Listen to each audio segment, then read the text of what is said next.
Hello everyone, welcome to the video. And I did something sort of interesting. I stuck a programming language inside of Minecraft. I don't necessarily know how useful it is. I don't know if it's useful at all. But I wanted to sort of discuss it in this video because I don't know what to do with it. It seems like either it's going to be one of the most useful things I've ever made or one of the most useless things I've ever made. To me, in like my mind, there's not too much in between. Um, Obviously, there could be an in between. I'll just have to show you it. I'll show you guys it. So let's join that. And I'm going to host the world for myself and switch accounts to this random one here. There we go. Now, if I open my world up to LAN, there. Now let's join myself. There we go. Okay, so now I've joined my own world. I have a couple test commands here to sort of show a couple things that I did with those. I don't know where I stuck my other character though, so let's just TP myself. There we go. So number one, it is a programming language that's stuck inside of Minecraft, right? So you can do programming related stuff, like math, for example, or sign as well. So we could do that, right? Or we could do 1, 2, 3. This is radians as well. This is not degrees. Then we could do we could do anything we really want here with this. Let me grab one of the examples I have written down. So let's do, here's another example that I think is really cool. Like, on top of the normal, math stuff that you can do, you can also do stuff like this. So this is 100 to the power of 10,000, which is obviously quite large, so you can't even see the entire number. It's 10,000. That's like a million zeros or something like that, which, I mean, is pretty cool, but that's not necessarily like the useful thing I'm trying to show here. So if I grab this here, I'm going to read a file. Let me explain what this is doing quick. So let me explain it in the text editor so I can zoom in nice and large.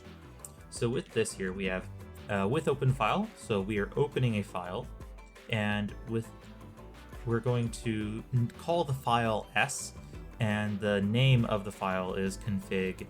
Well, the directory that's in is in my config file. It's in a Lisp folder, and the file is called test.txt. Now, if I go to my file explorer, I can actually go to that location here. If I go to dev, wherever I put dev, here we go, dev. And if I go to one of these is the correct one, I'm not actually entirely sure. We're gonna find out when I run it. So it's either this one, which is test 123 or it could be the secondary one in here, which would be test something another. Hello world. There we go. So if I run it real quick, we're going to read the first line and we're going to print it out. So we're reading the line of our file that we call S, and we're going to print it out to the screen, and we get test 123. So it's the first one that where it's at. Now for this character over here, right, that account, you would expect that it would probably read her or his, or it's a fake account named Jane anyway. You would think it would read this account's file, but it doesn't. It reads that account's file. So effectively, this means that if you are on someone else's world, whether it be through LAN or Essentials or on a server, you're accessing the server's files. I'm sure there's ways around this, but that already is pretty cool because, I'm a professional Minecraft builder, and some stuff that I do is I work on other people's worlds or other servers. I mean, it'd be pretty nice to upload a schematic to a server. So with this, I could upload a schematic to a Google Drive, and then I could literally download that schematic onto that computer. If I didn't have necessarily, admin permissions on the server. Well, with this, you would have admin permissions on the server, but you sort of get what I mean. Or like a friend's world, right? With Essentials, you could do this. Now, of course, this is Java only at the moment. I can't imagine. Okay, actually, I can't imagine this working on Bedrock, but I'm not doing it for Bedrock, so just sort of keep that in mind. Mainly because Mojang breaks stuff too often. If Mojang stops breaking things, I'll try doing some stuff like this for Bedrock, but for right now, This is Java only, obviously. So this is pretty cool. As you can imagine, this would allow you to be able to modify stuff on other people's worlds, download a resource pack for them, download a world for them, do quite a few things for the other person, and possibly some other stuff as well. I'm sure there's all sorts of things that you can do with this because it's a full programming language, you know, that I've stuck in Minecraft. So this is there's almost unlimited possibilities here. Now, something else that we can do, sort of moving on here, we can set a variable. So number one, let me teleport myself real quick. So I'm going to do /eval tp player, right? So with this, number one, I want you guys to keep in mind this command. I'm just going to do it real quick. Let's do 0 100 0. Oops, and I just, there we go. So we just did 0 100 0 and I teleported my player. Now, something I want you guys to keep in mind is that the teleport command is running Java code, which I don't know how cool or not cool that is, but to me, I found that quite cool that you can just take some code, with this code here. This was written in Java inside of the mod, and I can execute it because it's public. So anything that is public in the game, you can execute it while the game is running. So imagine a config file, or let's say someone makes a mod for you and they don't want to make a config file. Config files are annoying. They don't want to make a command. Well, with this, you can just run their Java code, you know, straight out, right? They don't need to make a config file. You can just run their code while the game is running. And I find that very, very useful. Or at least I can think of several reasons why that would be useful. The only reason that wouldn't be useful is because it's more code and code causes bugs. So like for very large projects, maybe it's a good thing, maybe it's a bad thing. I have no idea. I try to keep things as simple as possible. So for me, I think it might be slightly more complex than what I would really desire, but I think it's relatively fine. Now, so keep that in mind with that. Now, the next thing is, what I was trying to say, keep it in mind that we can run Java code with this as well, not just, you know, the common Lisp code, which is what it's called, common Lisp. So if we create a variable, right, called x, if I run this, so /eval, and I run this, and I have a bunch of stuff in here. There we go. We just set a variable called x, and we set to 150. Now, if I do /eval tp player x100x, I can teleport using that variable. So if I redo this real quick, so you can sort of see this, you'll notice that my coordinates are 150, 100, 150. So we're able to do that with the coordinates. So we can also change that variable as well. So if we wanted to, we could set it to, you know, 75 or whatever we want, really. So now we're teleporting to 75, 175. This could also be quite useful. Not entirely sure. Well, actually, yeah, that would be pretty useful. This means that you could set like your home or whatever, have variables that you can have set so you could use them later inside of a command or, you know, whatever else. The only thing is it obviously only works inside of your commands, which is pretty clear. Of course, if I do execute as Jane run eval tp player x100x, it will teleport Jane over to there because we're executing as them. So we can also do that for another player. So with this is the same thing, but now we're able to, there we go, as you can see, we changed the variable of x, then we're able to teleport Jane based off of that. So now they're over there, but if I do this again, now they're going to be somewhere else, or if I do this a couple times, they should end up, right there. Start getting closer and closer to us. Yep, so we're able to change it based off of a command block input, which could also be like quite useful. I can think of several reasons why that would be quite nice to have. So this is already like quite neat, and the possibility for like Minecraft worlds or puzzles or like little games that you can make inside of the game using this mod would be very, very cool. Or not just the commands or the games that you can make, but like those obviously would be very useful. But the main two uses that I thought were useful, let me double check to see if I wrote these down, is config system, that was one, and working with other people on projects. There we go. And I'll explain those in a second. Just double checking that I have everything done here. I will go over the code real quick, and then it's on GitHub as well, so you guys can look at it. There we go. Okay, so back to here. So something that a lot of mods need is a way of having a config file for their mods. With this, you wouldn't need a config file. You could have it inside of an MC function, or inside of another file. So something else I forgot to mention is you can load a file. So if I go back to here, if I go into here, and this is the wrong one, if I go to this one, and if I go to config, if I go to Lisp, if I go to yt.lisp, if we look inside of here, what we'll see is def var x10, and we're teleporting ourselves to supposedly 10.110. So if I do /eval and I do this, so I'm loading that file, I've just teleported to that location. Now, unfortunately, because of Mojang, that is the fault of the new chat validation system. If you type something in chat, it will crash. That's not the mod, that's Mojang. That happens regardless if I have a mod on or not, which is very obnoxious. Thank you, Mojang. You're so good at what you do. Sorry, a little dig at Mojang. I've been having to deal with that quite a bit lately with some of the, like, just playing on default Minecraft. I'm doing some commands / functions and stuff with a data pack, and all of a sudden I just type something in chat and then I completely get kicked from my world. It's quite obnoxious, but anyway. So this could be pretty useful because you can load something like that. It works inside of MC function files. Let me double check to see if I have any right now. I don't have any on this world currently, but it should work inside MC function files. I would double check right now, but that would take a little bit. Regardless, even if it doesn't, it works inside of command blocks. Yeah, if it works inside command blocks, it should work inside of MC function files. I wish I would have already set that up, but you guys could test it out if you really want to. So I think that's really it for the showcase of the mod.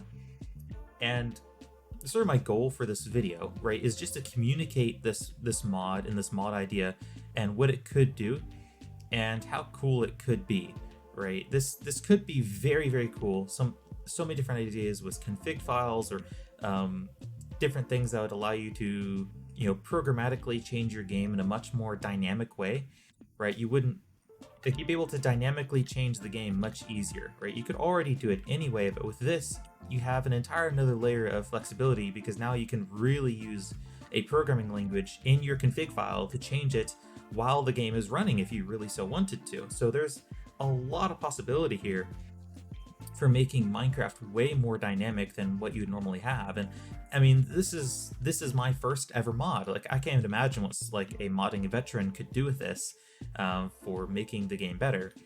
And one reason I'm not entirely sure if this is very good is because I'm assuming that someone else has done something like this before. I mean, I've seen mods that do this, but why has no one turned this into a proper mod? Why has this not gotten popular among like data pack people? Because this could be very useful for modders and data pack programmers to like work together on something, because you could modify the mod while the game is running in a really dynamic way without needing a config file, and you wouldn't need to restart the game. It would just work. So that's something that I think would be really, really good. I mean, I know that would save me quite a bit of time with some of the mods that I work with. So why does this not exist? If you've ever done any like modding, or if you've been in the modding community for a long time, comment down below. Why has there not been a mod like this? Is this a cool idea? Just any of your guys' thoughts, because I really want to know, should I continue pursuing this mod or should I not? There's a couple reasons why I want to know this, because some of my tooling is compatible with this mod. So quite a bit of my tooling I could just run inside of the mod if I really wanted to. But running it inside of the mod, I'm not entirely sure if that's necessarily a good idea or not. Should my tools, should my code be compatible with this mod, basically, is what I'm wanting to know. And the only reason I'll know that or not is, like, is this worth pursuing? Currently, I'm not entirely sure, but anyway, the link will be in the description, of course, to the GitHub page if you guys want to try it out. Yes, I'm not sure if I have the jar file on there yet, but I do have the code. I'm not sure if I'll put the jar file on there, just because this is a very weird thing just to release to people. So I'm not entirely sure. I might put the jar file in there. I might already have the jar file on there actually. Um, so I think that's pretty much it for that. But just to go through the code real quick so you guys understand, what it is. Let me double check, see what this is. Oh yeah, this was just a test file. We do have the init.lisp. This is just the initialization code for different stuff. Some of this does not work because I didn't get it to work, but I left it in there just in case. Might as well. So TP player is a good example of how this works. This would also work inside of the game as well. You don't have to put this in a init file. The init file is the same thing as what's in the game. So we're doing a J call on the J method that is inside of net.mrj.funmod.commands.eval command TP player. That is the name of the method. It takes a double, and a double as input, and it returns a void, and the variables that I'm inputting are x, y, and z. So I'm defining a function here. So I'm defining a function called tp-player, tp-player, and it takes inputs x, y, z. And it's going to call the method tp-player from this class that takes these inputs and returns this, and it's going to input x, y, and z. Hopefully that makes sense with that there. I'm going to go back to here. So this is just double checking what this is. That's not useful here. So I believe this is just registering and loading up the interpreter. So yes, it's just loading it up, I believe. Let me look here inside of this. So yeah, there we go. So blip, this is where it starts. It goes to mod events, and then it goes to eval command. So first we have our blip, then we go to eval command. Not eval command, then we go to mod events. There we go. So then it goes to mod events, and we're going to get a public static interpreter called GI. This is our global interpreter, that's why I call it that. And we're doing blip.register, so we're registering an interpreter. This is a global interpreter for the entire game. So if we make a variable, it does save across worlds. You can have it load up when the world loads. I just found I didn't really like that. I found it to be a little bit slower and a bit clunkier and a bit more annoying. There obviously there are problems because then everything is saved. So I think I might move this later on to inside of the eval command, because when you do it inside of here, it does it on the first time you use the eval command. It will load it up. Or when the world is loading, right? Like there's different ways that you can have it set up. So here we are. So we're registering this, like I said. Then we are going into eval command. Inside of here is where the actual command is done, right? Where we're getting the command, and I'm just printing out. I'm formatting it to get a result, right? Because otherwise I would have a number. So I'm just getting a string out of the results of it. So the result is being put inside of the interpreter, so it can be used for later and other things like variables and everything else. The interpreter is doing all of its stuff. And inside of a Lisp, which is what this is, most things return something. So if it returns something, then I format it in a way. Well, yeah, everything returns something. Even if it's just nil, everything returns something. So it will always print something to the screen after you've typed in the command. So I'm just printing that out to the standard out. Here we go. Not standard out. I'm just printing it out to the send success thing here. So I'm just getting that with the line. And because everything returns something, it just this has two purposes is what I'm trying to say. It does two different things. It both executes the code and then prints it out after prints out the result. And the same thing with this. Something happened, check console for error. That's if there is something that has gone wrong. I just do that so things won't mess up. Unfortunately, there can be some other errors and some other issues you might notice because Lisp is a very weird language and does some things that can cause problems. But comment, like I said, comment down below what you guys think. I want to know. I'm not really gonna I don't know if I'll do any more videos on this. I have a lot to do. So hopefully you guys, or someone tries it out and sees what is possible with this. Because this could either be, like I said, extremely cool or basically useless. So, it really depends. Let me double check to see if there's some other stuff. Also compile file, that's pretty cool. Because, if you have a config file, you can just compile it. So it's, a lot faster to load. So it's not having to actually interpret or load or compile the file. It's you can compile it ahead of time and then run it later, which is quite nice. And if you want to specifically load the file, you can do that, right? Because it's going to have a different file name. So this will load the compiled file or the .list file. It just depends on if it's compiled or not. If it's compiled. So that's quite nice. I believe that is it. There's not really anything else that's in my notes here. So, like I said, comment down below. I'd love to know what you guys think. Have a great, wonderful, sublime day. And God bless.